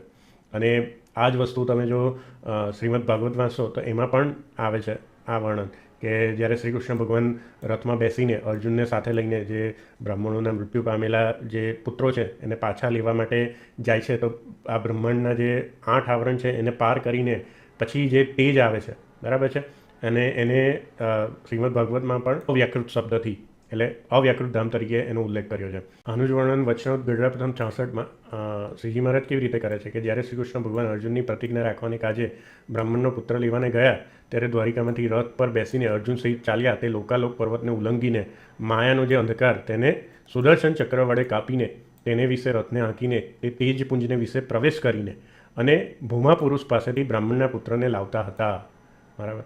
કે આ જ પ્રસંગનું વર્ણન મહારાજ વચનમાં આવી રીતે કરે છે. અને પછી આગળ કહે છે કે શ્રી કૃષ્ણ દિવ્ય મૂર્તિ હતા, તો તેને પ્રતાપે કરીને લાકડાનો રથ અને પંચભૂતના દેહવાળા જે ઘોડા તે સર્વે દિવ્યને માયા પર જે ચૈતન્ય તે રૂપ થતા હતા. અને જો દિવ્ય ન થયા હોય તો જેટલું માયાનું કાર્ય હોય તેટલું માયામાં જ લીન થઈ જાય, પણ માયાથી પર જે બ્રહ્મ ત્યાં સુધી પહોંચે નહીં. આ રીતે મહારાજે લખ્યું છે, બરાબર છે. મહારાજે આજે ભૂમા પુરુષનો લોક એટલે કે જે અવ્યાકૃત ધામ કે મહાવૈકુંઠ જેનું વર્ણન શ્રીમદ ભાગવતમાં પણ આવે છે, તો એને પણ મહારાજે કેવી રીતે લખ્યું કે માયા પર એ ધામનું વર્ણન કર્યું. એટલે સતાનંદ મુનિ સ્વામીએ જ્યારે હરિવાક્ય સુધા સિંધુ જે વચનામૃતનું સંસ્કૃતમાં રૂપાંતરણ કર્યું, બરાબર છે, એની જે ટીકા છે એમાં મહારાજે જેમ કીધું કે ભાઈ માયા પર શ્રી કૃષ્ણ ભગવાન અર્જુનને રથ સાથે લઈ ગયા, તો પછી એમાં જે ભૂમા પુરુષના દર્શન તેજ પુંજને વિશે થયા હતા. તો આની ટીકામાં તેજ પુંજનો અર્થ કેવી રીતે કર્યો? જ્યોતિર્મય અક્ષર બ્રહ્મધામ એવી રીતે કર્યો. અને જે ભૂમા પુરુષ છે એમાં ભૂમા શબ્દનો અર્થ એમને કેવી રીતે કર્યો? અપરિચ્છિન્ન સુખ સ્વરૂપ. એટલે એવો કહીને સેના પર લીધો? ભગવાન શ્રી હરિ પર કે શ્રી કૃષ્ણ પર, અક્ષરધામ અધિપતિ. એટલે સતાનંદ સ્વામીએ આ ધામની કલ્પના અક્ષરધામ જોડે જ કરી કે મહાવૈકુંઠ કહો કે એને અવ્યાકૃત ધામ કહો કે બ્રહ્મધામ કે અક્ષર બ્રહ્મધામ કે અક્ષરધામ કહો, એ એમને એક જ કલ્પના કરી. એટલે મેં જે આગળ ઇમેજમાં મહાવૈકુંઠ ધામને પ્રકૃતિની અંદરના ધામોમાં મેં જે ગણતરી કરી હતી એ અહીંયા જે હરિવાક્ય સુધા સિંધુની ટીકામાં છે એ મહાવૈકુંઠ ધામને એમને એ જ અક્ષરધામ તરીકે જ એમને એનો ઉલ્લેખ કર્યો છે. ટૂંકમાં હું તમને ઇમેજથી સમજાવું કે આપણે જે અક્ષરધામ કે ગોલોક મધ્ય અક્ષરધામ કે ગોલોક, તો શાસ્ત્રના પ્રમાણથી એ પણ જોયું કે એને વૈકુંઠ ધામથી પણ એનો ઉલ્લેખ કરવામાં આવે છે. કેમ કે ઉદ્ધવ સંપ્રદાય એ રામાનુજ પરંપરામાં જ આવે છે, બરાબર છે. એટલે રામાનુજાચાર્યનો જે સિદ્ધાંત છે કે શ્રી ભાષ્ય કે ગીતા ભાષ્ય, એમાં એમને જે ધામ સ્વીકારેલું છે એ વૈકુંઠ ધામ સ્વીકારેલું છે. અને એને માયાથી પર કીધેલું છે કે અપ્રાકૃત ધામ કે પરમ વ્યોમમાં સ્થિત છે. એમાં એમને ઈષ્ટ દેવતા તરીકે એટલે એમાં ભગવાનનું રૂપ કયું સ્વીકારેલું છે? તો લક્ષ્મી નારાયણ, બરાબર છે. અને આપણે જોયું કે શ્રી કૃષ્ણ ભગવાન છે એનું મૂળ સ્વરૂપ દ્વિભુજ છે, પણ ક્યારેક ભક્તોની ઈચ્છા પ્રમાણે પોતે ચતુર્ભુજ રૂપે પણ દર્શન આપે છે. એટલે લક્ષ્મીનારાયણ તરીકે પણ એ ભક્તોને દર્શન આપે છે. એટલે એ પ્રમાણે અક્ષરધામ, વૈકુંઠ કે ગોલોક એક જ ધામ થયું, બરાબર છે. અને એ ધામના ધામી શ્રી કૃષ્ણ રાધા લક્ષ્મી સાથે અને બીજા અનંત પાર્ષદો સાથે રહે છે. એટલે એ ધામના ધામી પણ એક જ ભગવાન થયા. અને અક્ષરધામ કહો કે વૈકુંઠ કહો કે ગોલોકધામ કહો એ એક જ થયું, બરાબર છે. એટલે જ્યારે વૈકુંઠધામનું વર્ણન પ્રકૃતિથી પર કરવામાં આવે ત્યારે એ અક્ષરધામનું જ વર્ણન સમજવાનું છે. પછી આપણે જે વાસુદેવ મહાત્મ્યમાં અને વચનામૃતનો એક રેફરન્સ જોયો કે ભાઈ આ જે અક્ષરધામાધિપતિ શ્રી કૃષ્ણ છે એ જ ભગવાન વૈકુંઠમાં લક્ષ્મીજી સાથે ચતુર્ભુજ રૂપે પોતાનું દર્શન આપે છે, બરાબર છે. તો એમાં આ રમા વૈકુંઠ સમજવાનું છે કે આ જે અક્ષરધામાધિપતિ શ્રી કૃષ્ણ ભગવાન છે એ જ ભગવાન પછી જ્યારે આ બ્રહ્માંડની રચના થાય છે ત્યારે પોતાના અવતાર રૂપ વિષ્ણુ ભગવાન રૂપે અહીંયા ચતુર્ભુજ રૂપે પોતે આ રમા વૈકુંઠ ધામમાં દર્શન આપે છે, બરાબર. અને પછી આગળ શું લખ્યું કે એ જ ભગવાન શ્વેતદ્વીપમાં, એટલે કે આ જે ભૂમંડળની ઉત્તર પશ્ચિમ દિશામાં જે દ્વીપ આવેલો છે, જે ભગવાનનું ધામ છે એને શ્વેતદ્વીપ કહેવાય છે, એ ધામમાં એ જ ભગવાન નિત્ય 5 વખત પોતાનું દર્શન આપે છે, બરાબર છે. એટલે આ બંને પ્રાકૃત ધામ થઈ ગયા અને આ અપ્રાકૃત ધામ થઈ ગયું. એવી રીતે આપણે સમજવાનું છે. અને બદ્રિકાશ્રમનું તો આપણે સમજી જ લીધું કે ભાઈ આપણે ઉત્તર ભારતમાં જે બદ્રી ક્ષેત્ર છે એમાં જે નરનારાયણ ઋષિ રહે છે સૂક્ષ્મ રૂપે એને બદ્રિકાશ્રમ કહેવામાં આવે છે. એટલે આ જે છે એ પ્રાકૃત ધામ થયું અને આ જે છે અપ્રાકૃત ધામ થયું. એને અક્ષરધામ કહો, વૈકુંઠ કહો કે ગોલોક કહો, બરાબર છે, એ એક જ છે. છેલ્લે જે આપણે વાત કરી કે અવ્યાકૃત મહાવૈકુંઠ ધામ, તો એમાં જે પ્રસંગ જોયો કે શ્રી કૃષ્ણ ભગવાન અર્જુનને રથમાં લઈને બ્રાહ્મણના જે મૃત્યુ પામેલા પુત્રોને લેવા માટે બ્રહ્માંડના અષ્ટાવરણની પાર જઈને ભૂમા પુરુષના લોકમાં જાય છે અને ત્યાંથી એ બાળકોને પાછા લઈ આવે છે. તો શ્રીજી મહારાજે કેવી રીતે સમજાવ્યું કે શ્રી કૃષ્ણ ભગવાન બ્રહ્માંડના અષ્ટાવરણને પાર કરીને જે માયાનું તમ આવે છે એને સુદર્શન ચક્ર વડે કાપીને પછી ભૂમા પુરુષના લોકમાં જાય છે.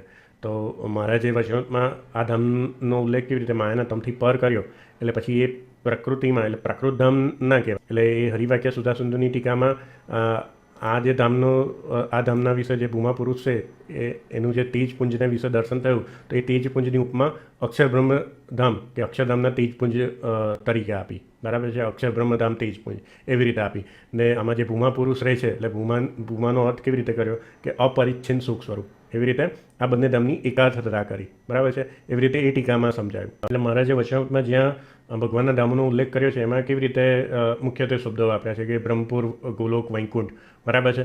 તો એ બ્રહ્મપુર, વૈકુંઠ, ગોલોકથી આ જ ધામને સમજવાનું છે, બરાબર છે. અને અમુક જગ્યાએ વૈકુંઠ શબ્દથી આ ધામની ચર્ચા પણ કરેલી છે.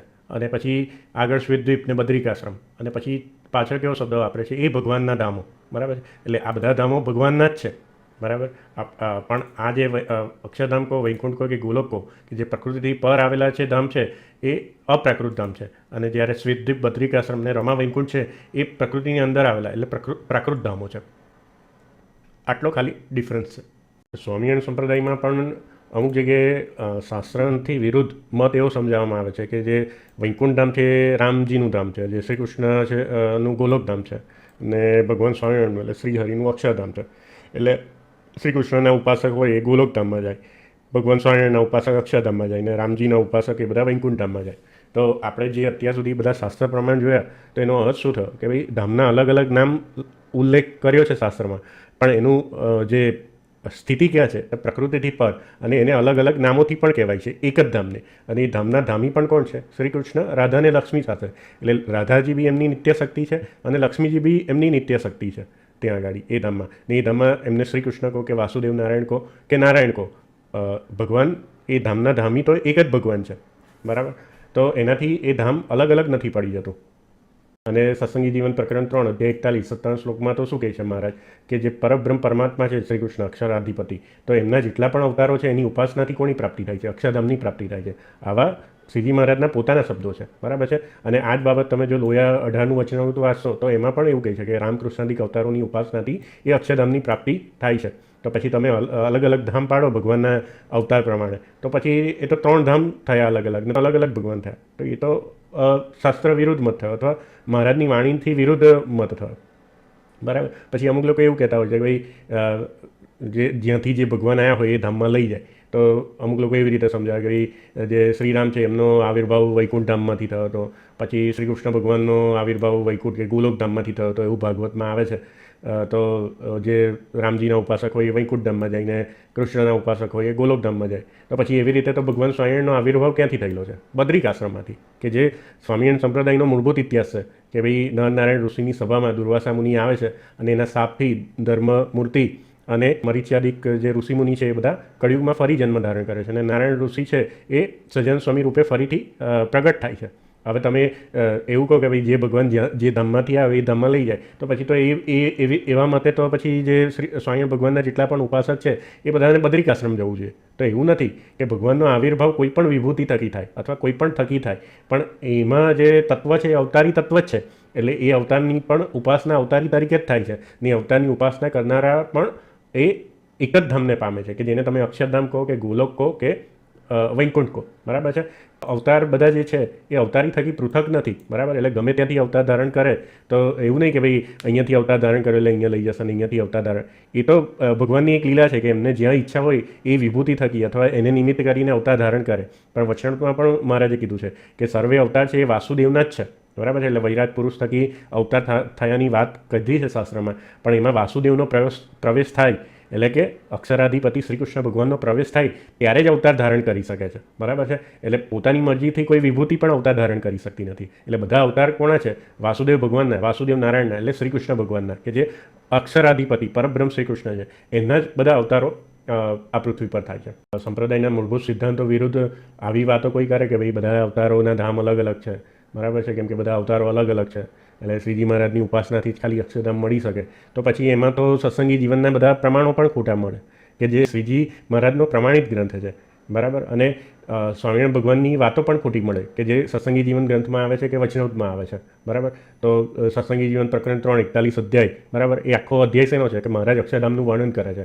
તો અક્ષરધામનું વર્ણન કેવી રીતે કરે છે? કે ગોલોકની અંદર આવેલું જ અક્ષરધામ, એવી રીતે જ એનું વર્ણન ત્યાં આવે છે. તમે ડિટેલમાં વાંચશો. અને એના ઉપસંહારમાં પણ સતાનંદ મુનિ સ્વામી શું લખે છે કે એ શ્રી કૃષ્ણ એ જ શ્રીહરિ છે. એટલે શ્રીહરિ અને શ્રી કૃષ્ણ એ બંનેના ઉપાસકોને એ અક્ષરધામની, જે ગોલોકની મધ્ય આવેલું છે, એ જ અક્ષરધામની પ્રાપ્તિ થાય છે. અને આ જ અર્થને તમે જો વચનામૃત મધ્ય 64, વડતાલ 18 અને ભક્ત ચિંતામણીનું 159મું પ્રકરણ, કે જ્યાં ગોલોકધામનું વર્ણન નિષ્કાળ સ્વામીએ સ્વયં કરેલું છે ભક્ત ચિંતામણીમાં, એ વાંચો તો પણ તમને ખ્યાલ આવી જશે કે એમને આવી રીતે જ વર્ણન કર્યું છે કે ગોલોક અંતર્વતી અક્ષરધામનું વર્ણન કરેલું છે. અને એમાં પણ ભગવાન કયા રૂપે વિરાજમાન રહે છે? કે શ્રી કૃષ્ણ રૂપે અને રાધા લક્ષ્મી. અને ભક્ત ચિંતામણીમાં તો રાધા લક્ષ્મીજીની સાથે બીજી જે સખીઓ છે એના પણ નામનો ઉલ્લેખ કરવામાં આવેલો છે. બરાબર. એટલે જો આ મૂળભૂત શાસ્ત્રના જે પ્રમાણો છે એને ત્યાગ કરીને તમે બીજાની વાતોથી એવું માનો કે ભાઈ બધા પેલું શું કહેવાય કે ગોલોકધામ ને અક્ષરધામ અલગ અલગ છે, તો પછી આ જે સંપ્રદાયના મૂળભૂત શાસ્ત્રો છે, બરાબર, સતાનંદ મુનિ સ્વામીના, નિષ્કુળાનંદ સ્વામીના, બરાબર, સાક્ષાત શ્રીજી મહારાજ કહેલા જે વચનો છે, અને શેના આધારે વચનો છે? શ્રીમદ ભાગવતના આધારે વચનો કહેલા છે. ઉપનિષદોના આધારે આ ધામનું વર્ણન કરેલું છે. તો એ બધા વચનો ખોટા પડે. બરાબર.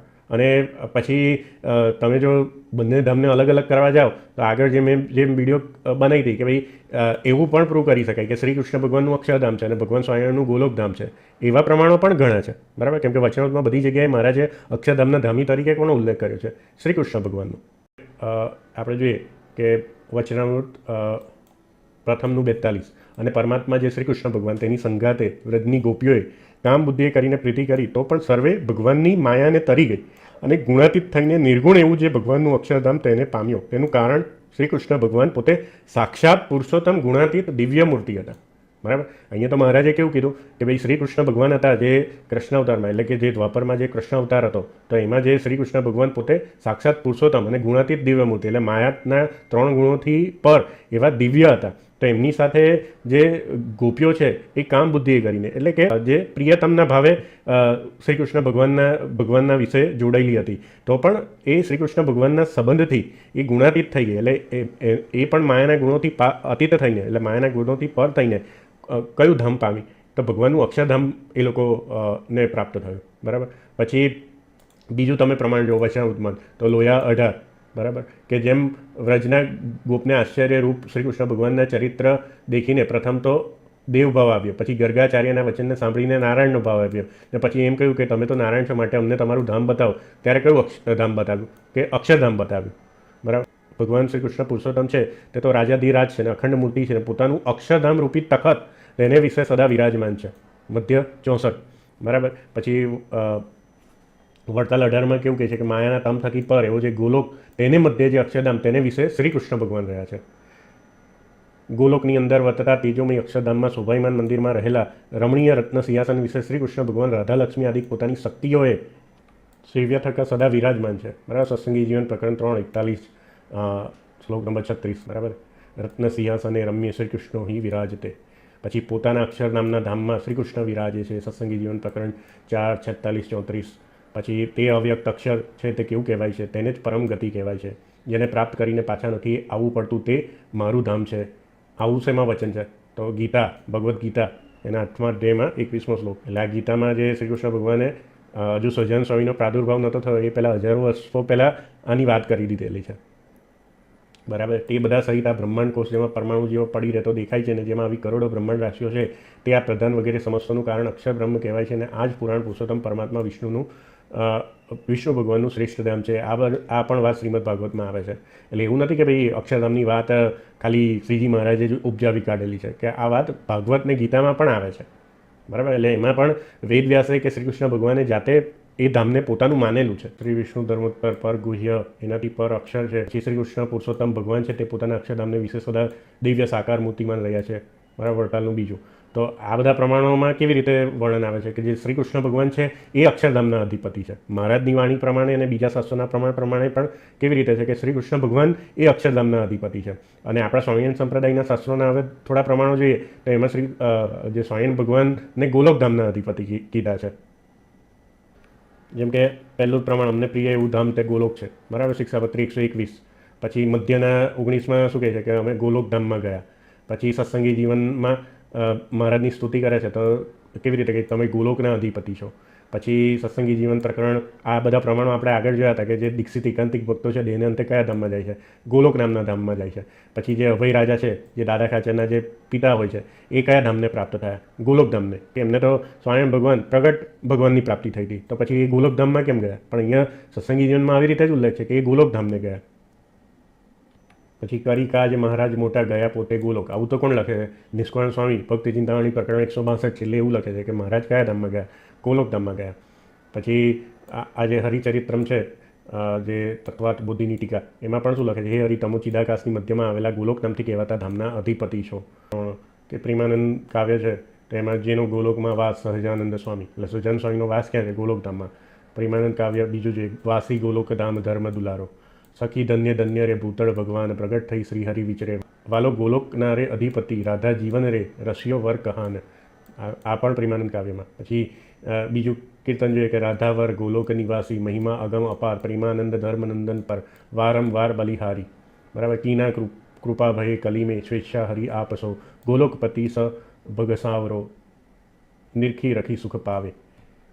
એટલે આ બધા પ્રેમાનંદ સ્વામીના જે કાવ્યો છે કે કીર્તનો છે એમાં પણ ભગવાન એટલે કે શ્રી હરિને કેવા કીધા છે? ગોલોકધામના અધિપતિ તરીકે કીધા છે. એટલે તમે એવું અલગ અલગ ધામ કરવા જાઓ તો અહીંયાથી શું સિદ્ધ થયું કે આપણે પહેલાં પ્રમાણે જોયા કે ભાઈ બચાવને સત્સંગી જીવનમાં સ્વામિનારાયણ ભગવાને સતાનંદની સ્વામીએ અક્ષરધામના અધિપતિ તરીકે શ્રી કૃષ્ણ ભગવાનને કહેલા છે. અને સ્વામિનારાયણ સંપ્રદાયના શાસ્ત્રોમાં પણ કેટલા પ્રમાણો છે કે જ્યાં શ્રી હરિ કે સ્વામિનારાયણ ભગવાનને ગોલોકધામના અધિપતિ કયા છે. બરાબર છે. એટલે જો એવી રીતે તમે અલગ અલગ ધામ કરવા જાઓ તો પછી એવી રીતે સિદ્ધ થાય કે ભાઈ ગોલોકધામ છે શ્રીજી મહારાજનું છે અને અક્ષરધામ છે શ્રી કૃષ્ણ ભગવાનનું છે. એટલે ધામની એકાત્મતા ના કરો તો પછી આવા અવળો અર્થ પણ સિદ્ધ થાય. એટલે ગોલોક કહો કે અક્ષરધામ કહો બંને એક જ છે અને શ્રી હરિ કહો કે શ્રી કૃષ્ણ કહો એ બંને પણ એક જ છે. હવે આપણને એક પ્રશ્ન થાય કે ભાઈ શાસ્ત્રોમાં ધામનું અલગ અલગ શબ્દોથી વર્ણન કેમ કરવામાં આવે છે?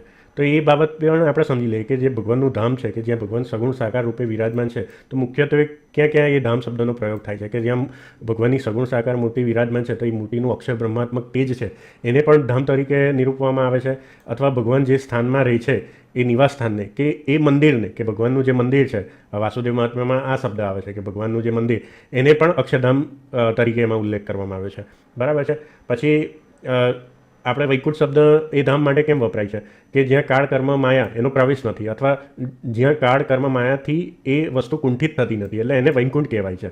બરાબર. પછી એક શ્રુતિ છે એના અનુસારે શું થયું કે ભાઈ નિરીતિશય દીપ્તિયુક્ત એટલે કે જ્યાં પ્રકાશ છે ચારે તરફ. આવો જ અર્થ રઘુજી મહારાજે શિક્ષાપત્રી 121મો શ્લોક કે જ્યારે મહારાજ કહે છે કે અમને પ્રિય એવું ધામ છે ગોલોક તો એનો અર્થ બે રઘુજી મહારાજે શિક્ષાપત્રીમાં આ રીતે જ કર્યો કે ચારે તરફ પ્રકાશ કે એનો કોઈ અંત નથી એટલે એને ગોલોક અને એનો સમન્વય અક્ષરધામ થી કરી દીધો. પછી આ ધામ છે એનો ક્ષર નથી એટલે કે જેનો નાશ નથી કે જે અવિનાશી છે એટલે એને અક્ષર કહેવાય છે કે અક્ષરધામ કહેવાય છે. એટલે આ બધા જે અલગ અલગ શબ્દો છે એ ભગવાનના ધામના વિશેષણ તરીકે અલગ અલગ શબ્દોનો પ્રયોગ થયો છે. હવે છેલ્લે આપણે ઉપસંહાર જોઈ લઈએ કે અત્યાર સુધી આપણે જે વિડીયોમાં જોયું કે ગોલોક મધ્ય અક્ષરધામ એને પણ ગોલોક શબ્દથી કહેવામાં આવે છે, એને વૈકુંઠ શબ્દથી પણ કહેવામાં આવે છે. અને ગોલોક મધ્ય અક્ષરધામ કહો, અક્ષરધામ કહો, વૈકુંઠ કહો, એ બધા શબ્દોથી ભગવાનના અપ્રકૃત એટલે પ્રકૃતિ પર ધામને જ ઉલ્લેખવામાં આવે છે. અને એક જ ધામ માટે અલગ અલગ શબ્દો કેમ વપરાય છે, તો એનો અર્થ જે આપણે લાસ્ટમાં જોયો કે ભાઈ ગોલોક કેમ કહેવાય છે ધામને, કે નિરતિશય દીપ્તેયુક્ત છે, એટલે ચારે તરફ પ્રકાશયુક્ત છે, એટલે એને ગોલોક શબ્દથી પણ કહેવાય છે. વૈકુંઠ શબ્દથી કેમ કહેવાય છે કે જે કાળ કર્મ માયાથી કુંઠિત નથી થતું, એટલે એને વૈકુંઠ કહેવાય છે. પછી અક્ષર કેમ કહેવાય છે કે જેનો ક્ષર કે નાશ નથી થતો, એટલા માટે એને અક્ષર કહેવાય છે. તો આ ત્રણ શબ્દ એક જ ધામ એટલે કે જે અપ્રાકૃત ધામ છે, જે પ્રકૃતિ પર ભગવાનનું ધામ છે અક્ષરધામ, એના જ પર્યાયવાચી શબ્દો છે. અને એ ધામમાં ભગવાન કયા રૂપે વિરાજે છે? શ્રી કૃષ્ણ રૂપે વિરાજે છે. અને એમની સાથે કોણ રહે છે? રાધા લક્ષ્મી, જે પોતાની નિત્ય શક્તિ છે એમની સાથે એ ભગવાન બિરાજે છે. અને બીજા અનંત પાર્ષદો સાથે ભગવાન એ ધામમાં વિરાજે છે. અને એ ભગવાનના જે પણ અવતાર થાય છે, રામ કૃષ્ણાદિક અનેક અવતારો થાય છે, એમની ઉપાસનાથી એ ભગવાનના એકાંતિક ભક્તને એ જ ધામની પ્રાપ્તિ થાય છે. કયા ધામની? અક્ષરધામની જ પ્રાપ્તિ થાય છે. બરાબર. અને જે સહજાનંદ સ્વામીના ઉપાસક કે સ્વામિનારાયણ ભગવાનના ઉપાસક કે શ્રીહરિના ઉપાસક, એ લોકોને પણ અક્ષરધામની જ પ્રાપ્તિ થાય છે. કેમ? તો આપણે જે ઉદ્ધવ સંપ્રદાયનો મત દર વખતે રિપીટ કરીએ છીએ કે ભગવાન કૃષ્ણ દ્વારા, એટલે દ્વાપર યુગમાં જે કૃષ્ણ ભગવાન છે એમના દ્વારા પ્રબુદ્ધ થયેલા ઉદ્ધવજી, એટલે શ્રીમદ ભાગવત પ્રમાણે જ્યારે શ્રી કૃષ્ણ ભગવાન અંતર્ધ્યાન થતાં પહેલાં ઉદ્ધવજીને જ્ઞાન આપે છે અને એમને ક્યાં જવાની આજ્ઞા કરે છે કે બદ્રિક આશ્રમમાં. અને સ્વામિનારાયણ સંપ્રદાયના ઇતિહાસ પ્રમાણે બદ્રિક આશ્રમમાં દુર્વાસા મુનિના શાપ થકી મરીચાદિક ઋષિ ધર્મમૂર્તિ અને ઉદ્ધવજી ફરીથી કળિયુગમાં જન્મ ધારણ કરે છે. અને ઉદ્ધવજી રામન સ્વામીના રૂપમાં પ્રગટ થાય છે અને શ્રી કૃષ્ણ ભગવાન સહજાનંદ સ્વામીના દિવ્ય સ્વરૂપમાં પ્રગટ થાય છે. અને તેમને તેમના ગુરુ માન્ય, એટલે સહજાનંદ સ્વામી ઉદ્ધવજીને એટલે કે રામન સ્વામીને ગુરુ બનાવે છે. અને રામન સ્વામી ઉદ્ધવ સંપ્રદાયની સ્થાપના કરે છે અને સહજાનંદ સ્વામી ઉદ્ધવ સંપ્રદાયનું પ્રવર્તન કરે છે. બરાબર. એટલે જે શ્રીહરિ છે એ જ શ્રી કૃષ્ણ છે. એટલે શ્રીહરિની ઉપાસનાથી કે સ્વામિનારાયણ ભગવાનની ઉપાસનાથી કે શ્રી સહજાનંદ સ્વામીની ઉપાસનાથી પણ જે એમના ભક્તો છે, એકાંતિક ભક્તો, એ કયા ધામને પામે છે? અક્ષરધામને જ પામે છે. બરાબર. તો આજની આ જે વિડીયોમાં જે પણ આપણે પ્રમાણો જોયા કે જે પણ ડિસ્કશન કર્યું, એમાં કોઈ શંકા કે કોઈ પ્રશ્ન તમને હોય તો તમે એને જરૂરથી કમેન્ટ બોક્સમાં પૂછી શકો છો. હું એને મારી અનુકૂળતા પ્રમાણે જવાબ આપીશ. તો વિડીયોના અંતમાં આ વિડીયો બનાવવારૂપ જે કર્મ છે એને હું મારા ઈષ્ટદેવ કે જે અક્ષરથી પર પુરુષોત્તમ એવા જે શ્રી કૃષ્ણ ભગવાન છે એમના ચરણોમાં અર્પણ કરું છું. સૌને મારા જય શ્રી સ્વામિનારાયણ.